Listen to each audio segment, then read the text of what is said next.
வாங்க தக்காளி ஊறுகாய் செய்யலாம். இப்போ தான் வந்து ரூ. 100க்கு 5 கிலோ 6 கிலோன்னு விற்கிறாங்க இல்லைங்களா? இந்த டைமில் நம்ம ஊறுகாய் செஞ்சு வச்சிங்கன்னா ரொம்ப நல்லாயிருக்கும். இந்த ஊறுகாய் வந்து நான் வந்து ரொம்ப ரொம்ப ரொம்ப ஈஸியாக சொல்லித்தரேன்.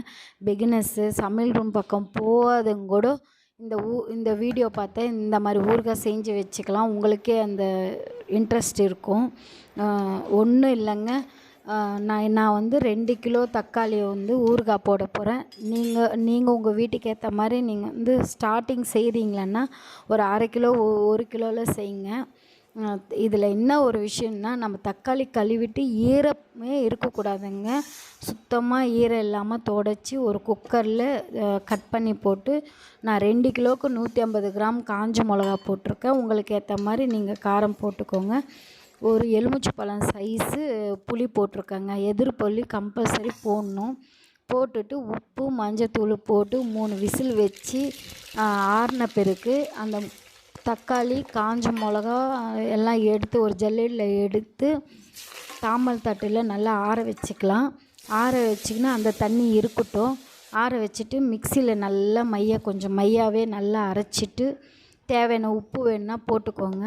அரைச்சிட்டு நம்ம வச்சுருக்கோம் இல்லையா, அதே குக்கரில் நம்ம தேவையான எண்ணெய் ஊற்றி கடுகு ஒரு 15-20 பல் பூண்டு காஞ்ச மிளகா கருவேப்பிலை இதெல்லாம் போட்டு தாளிச்சிட்டு இந்த நம்ம மிக்சியில் அரைச்சி வச்ச பேஸ்ட்டையும் ஊற்றி நம்ம தண்ணி தனியாக எடுத்து வச்சுருக்கோம் இல்லைங்களா, வேக வச்ச தண்ணி, அந்த தண்ணியும் மிக்சி ஜாரில் ஊற்றி அந்த குக்கரில் ஊற்றி அலசி ஊற்றிக்கோங்க.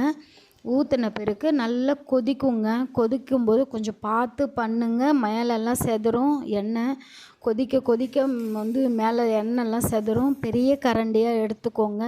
முடிஞ்ச அளவுக்கு கட்டையில் வரும் இல்லைங்களா, உட்டு கரண்டி, அந்த மாதிரி எடுத்துக்கோங்க. கொஞ்சம் சூடு தாங்கும் நம்ம கிண்ட நல்லா கிண்டிக்கிட்டே இருந்தோன்னா கெட்டி ஆகிட்டே இருக்குங்க. அந்த ஸ்டேஜில் நம்ம கடுகு வெந்தயம் வறுத்து வச்சுருக்கோம் இல்லைங்களா, அதை பவுட்ரு பண்ணி வச்சுக்கலாம்.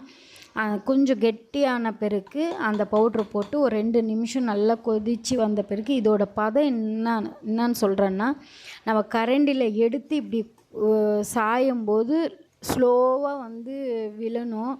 அதுதாங்க இதோட பதம். அந்த மாதிரி ஸ்டேஜில் வரும்போது நீங்கள் ஒரு 2 நிமிஷம் வந்து கிண்டிட்டு நிறுத்திடலாம். தட்டு பாதியாக மூடுங்க, முழுசாக மூடாதீங்க. அந்த தண்ணி பட்டு ஊறுகாய் கெட்டு போகிறதுக்கு நிறைய சான்சஸ் இருக்குது. அதனால் பாதியாக மூடுங்க. ஒரு சுட சாதத்தில் கொஞ்சம் அந்த தக்காளி ஊறுகாய் போட்டு சாப்பிட்டா சும்மா சூப்பராக இருக்குங்க. ட்ரை பண்ணுங்க. உங்களுக்கு பிடிச்சிருந்தா கமெண்ட்ஸில்